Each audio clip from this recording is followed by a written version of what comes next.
brasileiros e brasileiras. Hoje começamos uma jornada que não será fácil, mas é absolutamente necessária. Tal como é difícil para um adulto confrontar os abusos e dores de sua infância, é igualmente desafiador para nós, como nação, aceitar e reconhecer as verdades dolorosas do nosso passado. Quando olhamos para trás, nossa primeira reação é a negação e a raiva. Queremos acreditar que o desconforto e a dor não existiram ou podem ser apagados. No entanto, é neste esquecimento que residem as correntes que nos prendem. Em toda libertação, precisamos enfrentar nossos medos e traumas. Precisamos trazer luz às sombras da nossa história e da nossa ignorância sobre o nosso Brasil. Abraçar essas verdades não é um exercício de culpa, mas de consciência. É um convite para quebrar ciclos de repetição causados pela ignorância de nós mesmos como povo. Somente ao reconhecer os erros e abusos de nosso passado, podemos começar a construir um futuro onde eles não mais se repitam. Eu peço que vocês, assim como eu, se permitam sentir esse desconforto, que aceitem a visão da dor não como uma derrota, mas como uma oportunidade de crescimento e transformação. Este é o desafio que temos diante de nós. Vamos juntos, Brasil, trilhar esse caminho de despertar e reconciliação com o nosso passado, para que possamos finalmente nos libertar e prosperar em nosso futuro. Vamos então iniciar nossa grande jornada. Antes da chegada dos colonizadores, os povos indígenas desfrutavam de uma civilização complexa e rica em cultura. Nenhum indígena estava triste esperando que a salvação viesse de um adestramento cultural e da morte do seu próprio povo. Por outro lado, a chegada dos portugueses, pelo olhar da época, não podem ser tratadas como crueldade imperialista, como já veremos. Embora pelo olhar sim de hoje, foram um exemplo doloroso e real da exploração e subjugação de um povo. Vejam na imagem como a própria igreja, uma das mais poderosas instituições da época até hoje, justificou e deu carta branca para que a escravização dos indígenas acontecesse, resolvendo que a salvação de suas almas valia o sacrifício de suas liberdades. Se a igreja assim o fez, foi porque na época era esta a consciência que a habitava. Preciso ler para vocês o conteúdo da bula papal chamada Dum Diversas, contendo o posicionamento da igreja perante a escravidão. Outorgamos por estes documentos presentes, com a nossa autoridade apostólica, permissão plena e livre para invadir, buscar, capturar e subjugar sarracenos e pagãos e outros infiéis inimigos de Cristo, onde quer que se encontrem, assim como seus reinos, ducados, condados, principados e outros bens. E para reduzir essas pessoas à escravidão perpétua. O importante aqui é compreender que se você estivesse lá e fosse um português ou fizesse parte da igreja, faria a mesma coisa. Ou realmente acha que não? Então pergunto, o que hoje, nos dias de hoje, você aceita como normal, mas daqui a 300 anos será visto como imoral e perverso? Aqui está a diferença entre a moral e a ética. A moral dura alguns anos ou décadas. A ética é eterna e não depende do tempo. O despertar humano está na ética atemporal e não na moral ditada por aqueles que estão gozando o privilégio daquele momento da humanidade. Nessa época, existia uma conivência de uma estrutura social que legitimava o sofrimento em prol dos privilégios de poucos. Isso lá atrás, alguma semelhança com os dias de hoje? Enquanto todos pregavam salvação no futuro, ignoravam o verdadeiro inferno que ajudavam a criar no presente. Os povos indígenas não eram apenas explorados, sua cultura, espiritualidade e modos de vida eram sistematicamente apagados. Um genocídio cultural sustentado por uma visão de superioridade moral equivocada dos privilegiados da época. Também vou repetir. Um genocídio sustentado por uma visão de superioridade moral equivocada dos privilegiados da época. Alguma semelhança com os dias de hoje? Vamos dar uma parada consciente aqui.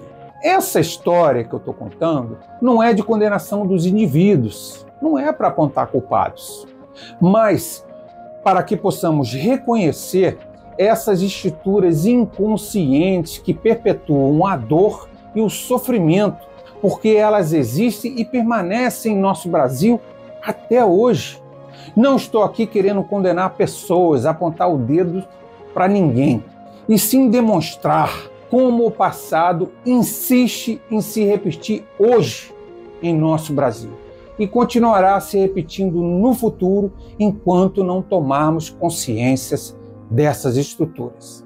Para entender o Brasil de hoje, precisamos ouvir as histórias sufocadas do nosso passado e trabalhar para que essas vozes sejam finalmente compreendidas, não como lamentações, mas como um exercício de consciência. A realidade era conforme colocado resumidamente, óbvio que é um resumo muito sintético, nos parágrafos anteriores. E, de fato, o que mudou? Aquilo era o que pode ser denominado o real, aquilo que realmente aconteceu, que eu acabei de pontuar atrás.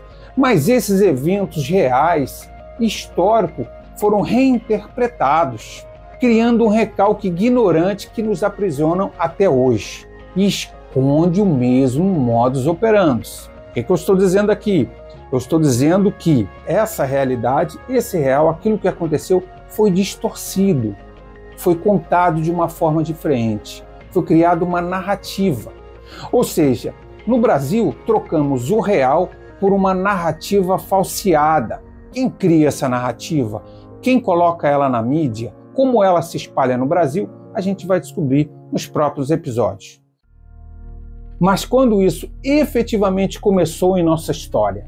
Quando a gente começou a maquiar esse real e essa realidade e passar uma verdade mentirosa e equivocada para todo o povo brasileiro, usando a ciência como legitimador desse novo poder, já que a igreja não consegue mais sustentar a verdade de como o mundo funciona. Quem foi o responsável por isso? Na prática, essa é a pergunta que precisamos fazer. Quem muda e mudou a história do nosso povo em prol de privilégios para si mesmo? E será que eles realmente têm consciência disso? Será que as pessoas que realmente mudam isso têm consciência ou são malignas ou são do mal? A gente vai ter que enfrentar isso em algum momento. Essa dualidade, em algum momento, se a gente quiser ganhar consciência. Lembro que ainda estamos na tragédia indígena. E em breve, no nosso próximo episódio, chegaremos a uma tragédia ainda maior, se não igual, que é a tragédia do negro brasileiro. Embora o Brasil tenha sido descoberto por volta de 1500, foi entre 1920 e 1930 que criamos uma identidade. E, infelizmente, esta identidade foi criada justamente por uma elite privilegiada e intelectual da época. Por isso digo que nesse período foi criado não o Brasil que desejamos hoje, mas o Brasil que vivemos hoje. E eu chamo este Brasil de Buargil. Buargil é o país que a gente vive hoje, e não no Brasil que a gente deseja. O nosso desejado Brasil, de fato, ainda não chegou a existir, porque seu povo foi privado da fala pela paulada, pelo tiro e pela morte. Nem eu, nem você vivemos no Brasil. Ele precisa receber o toque simbólico que nas religiões é denominado batismo, onde geralmente se troca de nome. Nos dias atuais, ainda estamos no domínio do Buargil, e seus erros, vícios, sofrimentos, mentiras e falsidades.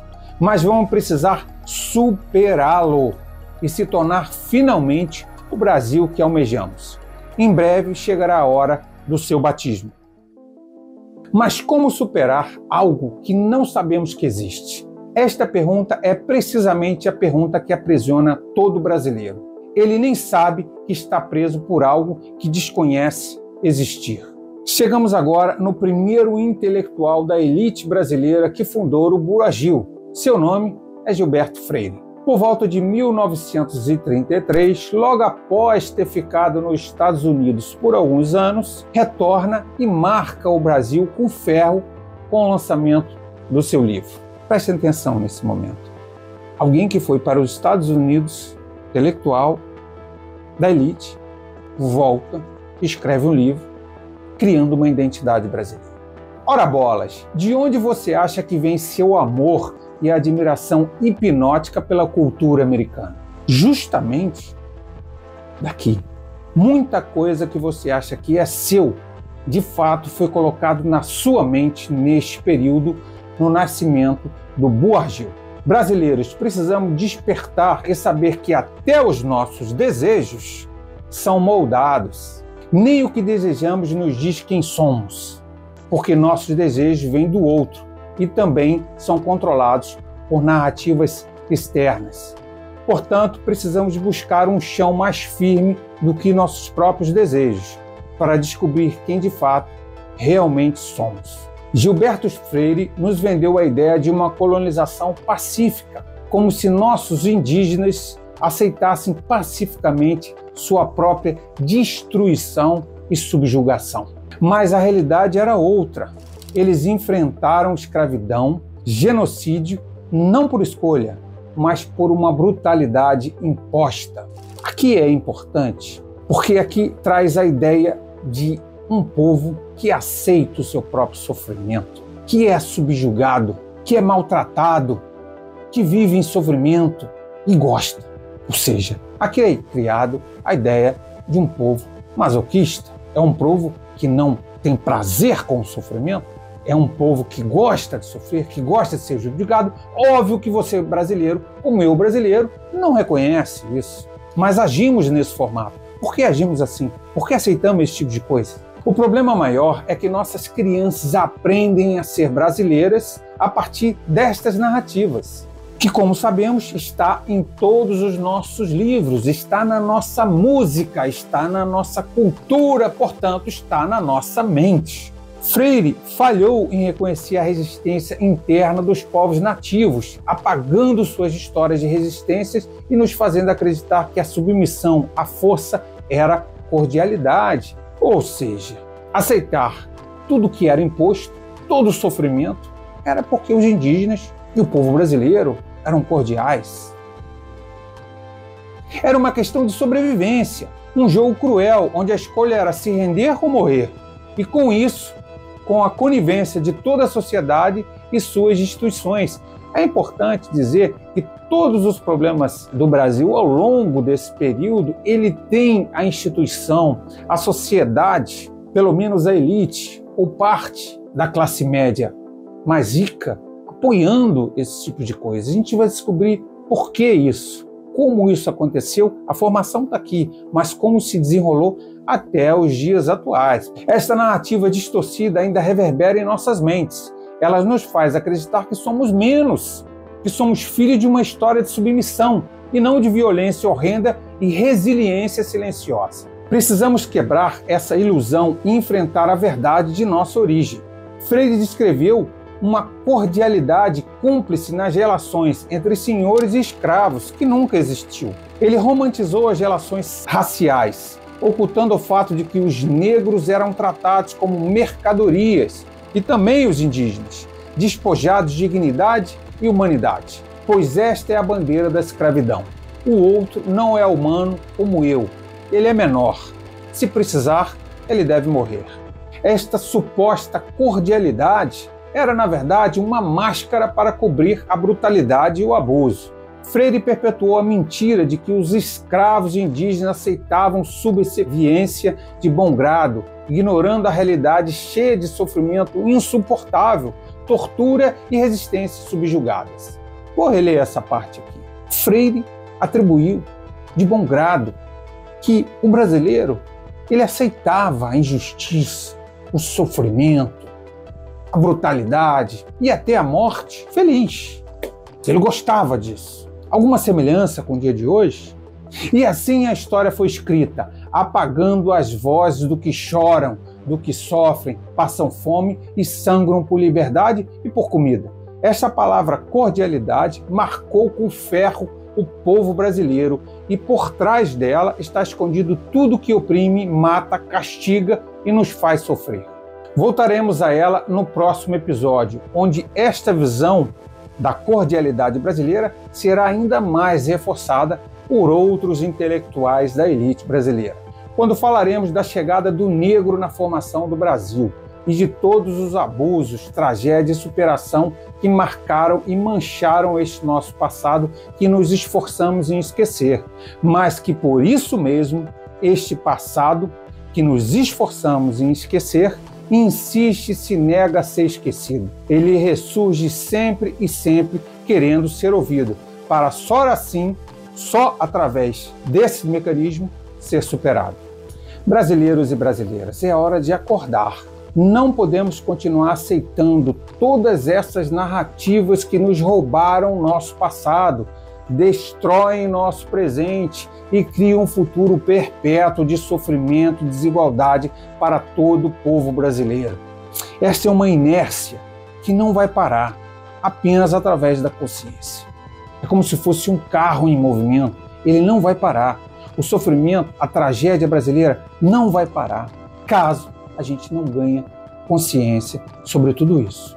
A libertação deve começar em si mesmo, porque são as mentes dos brasileiros que ainda estão presas. Precisamos nos libertar, cada um de nós. Só existe uma liberdade, a liberdade da mente. Se você é refém em sua própria mente, é refém de tudo, até mesmo dos seus próprios desejos. Preciso que venha comigo, episódio a episódio, temporada a temporada, porque nesta série o final depende de você.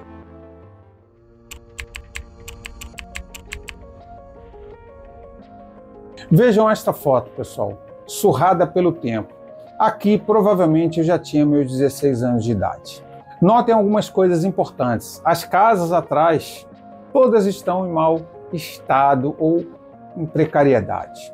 Todo o ambiente está em condição de pobreza, onde eu morava na Baixada Fluminense, no Rio de Janeiro, demonstrando novamente ser um ambiente de bastante dificuldade.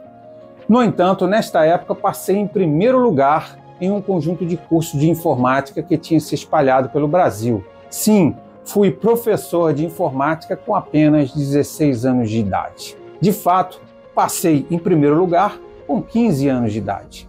Com meus 12 anos, meu pai se endividou e comprou um computador chamado TK2000. Vejam na foto, um microcomputador cujo vídeo era uma TV e cuja memória era uma fita cassete, que provavelmente nem todos sabem o que seria isso. Sim, este mesmo pai que agredia minha mãe e se embebedava como a maioria das famílias brasileiras na época. Esse mesmo pai moldou a minha profissão.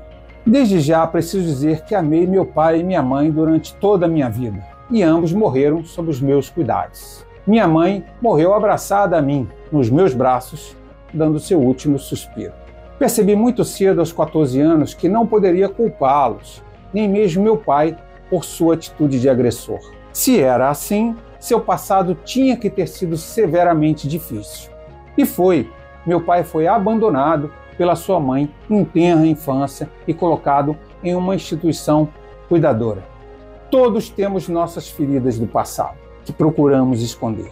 Queremos aparecer bem nas fotos das redes sociais. Mas te digo uma coisa, preste atenção nisso. Quanto mais fugir de quem você é, mais preso você ficará. A libertação provém do despertar da ignorância de nosso passado, do enfrentamento da dor e do sofrimento que nos formou e de sua transformação em consciência em prol do próximo. Não falo sobre mim aqui para ganhar a admiração de ninguém. Falo para mostrar quem sou e que sou um brasileiro como você. Um brasileiro que passou pelas mesmas dificuldades. Um brasileiro que viveu e vive no Brasil como você e sonha com um Brasil mais justo e consciente. E se engana quem acha que irei dizer que conquistei tudo isso e você também pode conquistar. Não, não, não. Dificilmente você pode conquistar. Esta é uma narrativa que em breve você entenderá, chamada meritocracia, que legitima a desigualdade social. Vou explicar melhor. Toda vez que um jogador de futebol, artista, cantor ou cantora, influencer, ou seja lá o que for, diz que conquistou porque suou e trabalhou muito, se colocando em uma posição melhor ou superior aos outros, está matando a capacidade do brasileiro de crescer e reconhecer o seu valor. São atitudes que de fato são narcísicas e de profunda ignorância, porque elas estão amarradas numa narrativa que elas nem sabem que fazem parte. A maioria dos brasileiros trabalha muito, sai de casa ainda à noite e chega em casa já a anoitecer. Portanto, trabalho é necessário, mas não é suficiente. Aqueles que assim o fazem não percebem que estão dentro de uma narrativa. De vez em quando, aparecer alguém é importante para o sistema. Viu? Eu roubo 1 trilhão dos cofres brasileiros, mas está aí alguém que lutou e conseguiu, e você não conseguiu. Então de quem é a culpa?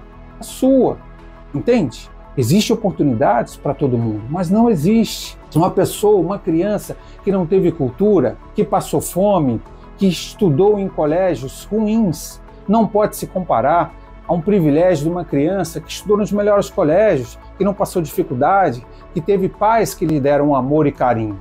Portanto, essas duas crianças, quando crescem, não têm as mesmas oportunidades. 99% das oportunidades estão aqui, as pessoas que tiveram esse privilégio. 1% estão aqui. Quando 1% surge na figura de um jogador de futebol, de um artista, de um cantor, cantora, influencer, o que seja, e diz, porque eu trabalhei, eu conquistei, ele está indo a favor do sistema, porque o sistema, esses 99%, tem que dar garantias para que esse 1% cresça. Ou seja, estou falando de desigualdade social. Não existe igualdade no Brasil, então as chances não são as mesmas. Em resumo, este modelo de narrativa falsa de meritocracia sempre precisa que um ou outro fure a bolha da pobreza e da desigualdade e compre um carrão, compre uma casa enorme, tire muitas fotos e publique nas redes sociais. Isso é incentivado, porque isso demonstra e sustenta um sistema onde as pessoas se mantêm na desigualdade. Isso sustenta o discurso mentiroso da meritocracia em um país de fome e desigualdades sociais profundas. A gente não pode continuar sendo enganado.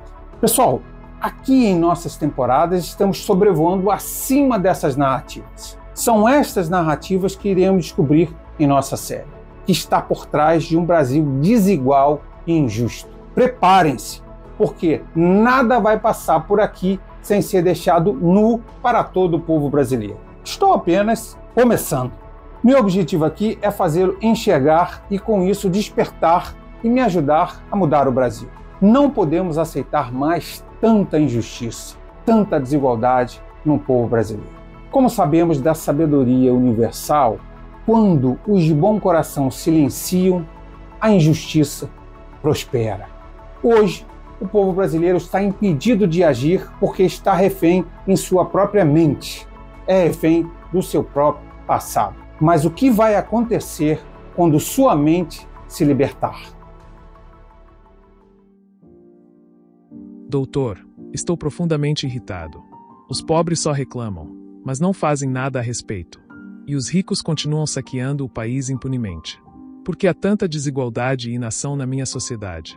Brasil, suas frustrações são eco de uma história longa de divisões plantadas no solo da exploração e opressão. Desde o início de sua colonização, a desigualdade foi estruturada nos alicerces de sua sociedade. Os indígenas foram subjugados e os negros trazidos como mercadorias, literalmente. Essa divisão profunda criou uma dinâmica de poder que favorece alguns enquanto marginaliza muitos. A cultura dominante sempre tratou de manter essas hierarquias de privilégios. Essa lamentação dos pobres que você ouve representa o grito coletivo de gerações que foram condicionadas a acreditar em sua impotência e fraqueza. Eles enfrentaram repressões sistemáticas e faltaram-lhes oportunidades reais de mudança. A resistência ao status quo é um murmúrio, embora silencioso, de insatisfação por uma igualdade ainda não alcançado. Os pobres não encontram nada nem ninguém em quem possam confiar. Muitas vezes, ou na maioria das vezes, se abrigando nas religiões. Desde sempre, toda tentativa de se opor e buscar seus direitos foram marcados pela violência e truculência estruturalmente construída para abafar qualquer verdadeira tentativa de busca por direitos, justiça ou igualdade. É bom ter esperança, sim, é bom ter esperança.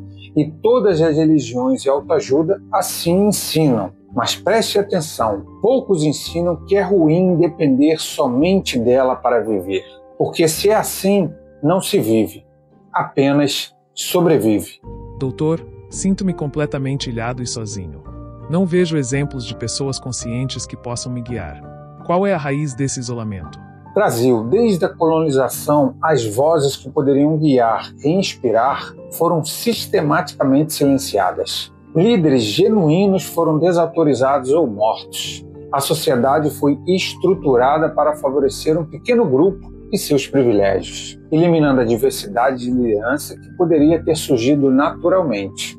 A narrativa dominante sempre exaltou modelos externos, valorizando culturas e lideranças estrangeiras, enquanto desdenhava e subestimava as nossas. Esse apagamento cultural criou uma desconexão entre você e suas raízes autênticas, entre quem você é e quem você poderia ser, Brasil. Para mudar esse isolamento, é preciso resgatar os valores genuínos de cada brasileiro, ganhar consciência sobre nossa história e iniciar o processo de transformação de nosso país. Precisamos incentivar ações de todos os grupos que formam nossa sociedade em busca de exemplos de transformação, criando uma rede de apoio e orientação mais verdadeira e representativa do que realmente somos. Mas o fundamental é trazer consciência para o povo brasileiro, sempre refém da narrativa criada justamente por aqueles que detêm os privilégios, a alta elite, e protegida por outros, como cão de guarda, que sonham em tê-las, a classe média alta, enquanto os pobres, classe média baixa, trabalhadores e ralé, passam fome e sofrem todo tipo de injustiça. Doutor, vejo nossos jovens sendo ensinados a desprezar a própria história e a cultura. Por que as crianças são ensinadas a falar mal de mim? Brasil, desde os tempos da colonização, as narrativas dominantes foram moldadas para atender aos interesses de uma elite que buscava consolidar o seu poder. Isso inclui a criação de uma história que exaltava feitos americanos, feitos europeus e até asiáticos, enquanto ignorava ou minimizava as contribuições significativas do próprio povo brasileiro. Pasme, Brasil! Até mesmo a ciência foi usada para manter essa narrativa, perpetuando a ideia de que o que vem de fora é superior, com a ideia de antropologia criminal e branqueamento do povo brasileiro. Narrativas focadas nos vencedores europeus, nos super-homens americanos, deixaram de lado a riqueza cultural e a força daqueles que realmente construíram, constroem e sustentam o país. Para mudar tudo isso, é vital reformular toda a visão que temos de nós mesmos, de modo a ressignificar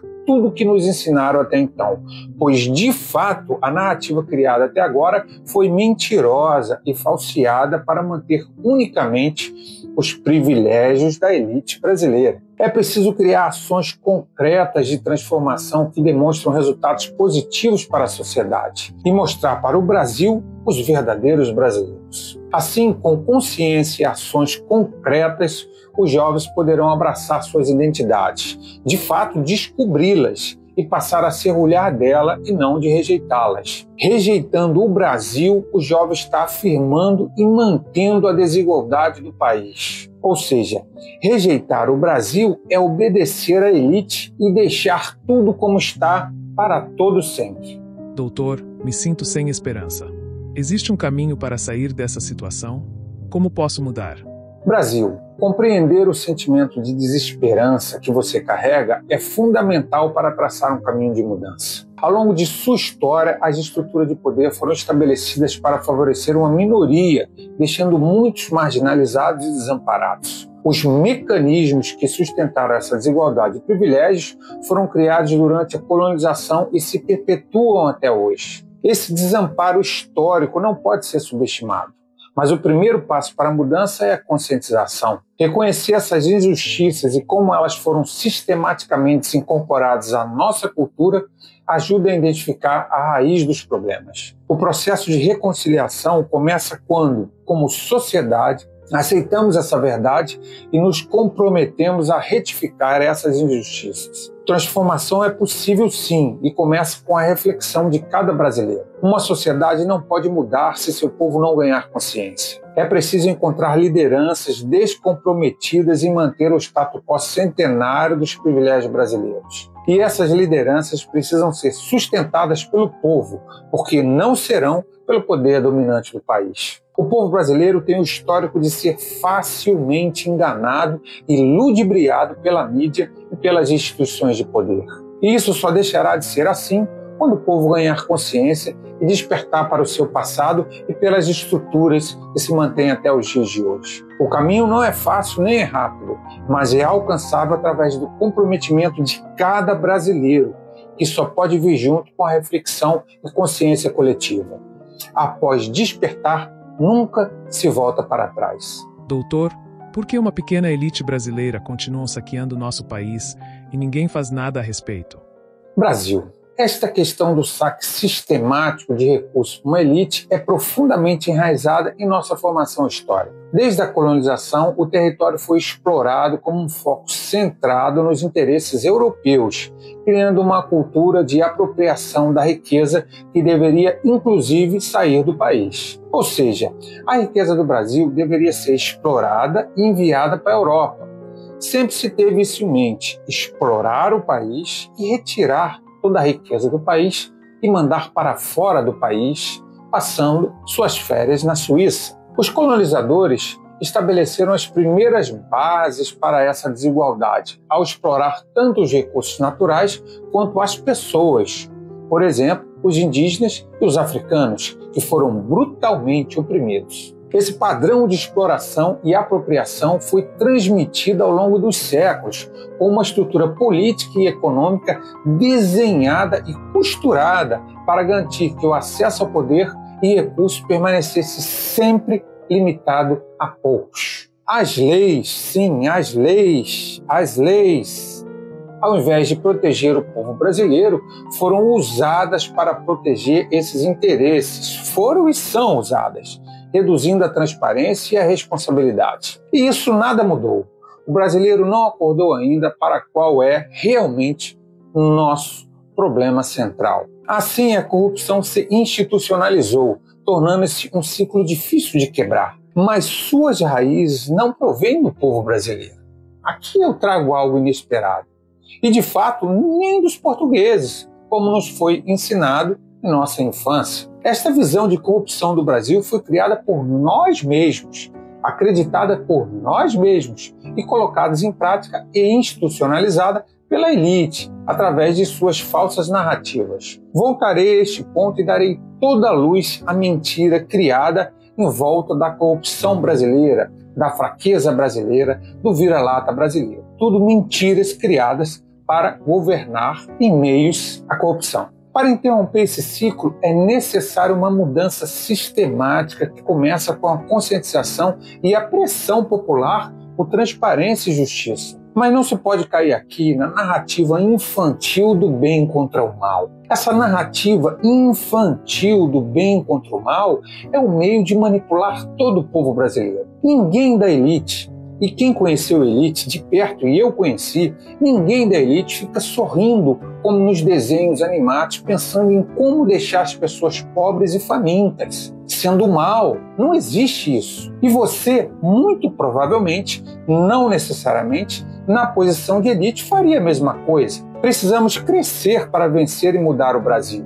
Culpar a todo momento a elite é o caminho mais fácil para não mudar absolutamente nada e continuarmos onde estamos. Doutor, como posso lidar com essa sensação constante de frustração e desapontamento?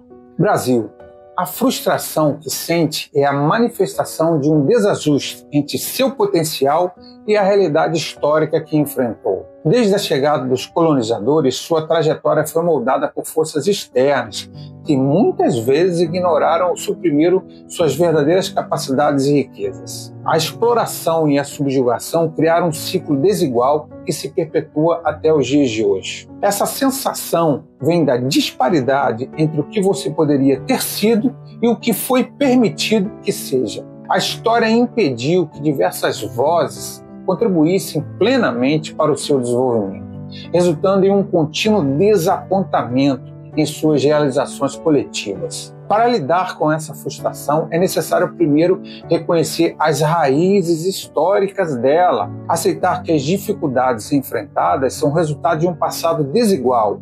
É o primeiro passo para transformá-las. Em seguida, direcionar essa energia frustrada para ações construtivas, promovendo mudanças que respeitem e integrem todas as partes de sua identidade. Ao investir em educação, inclusão e reconhecimento das contribuições de todos os povos que formaram nossa sociedade, você poderá canalizar essa frustração em motivação para uma verdadeira transformação social. Mas não será o passado que vai lhe retirar tal frustração e o desapontamento, e sim o futuro. E isso acontecerá somente quando você tomar firme decisão de mudá-lo. Para vencer no mundo, precisamos antes vencer na mente. Até a próxima sessão Brasil.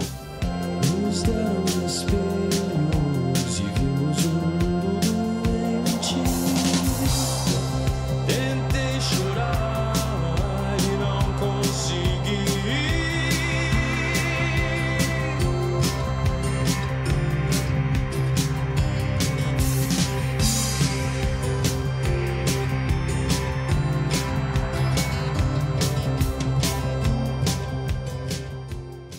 A minha alma tá armada e apontada para a cara do sucesso.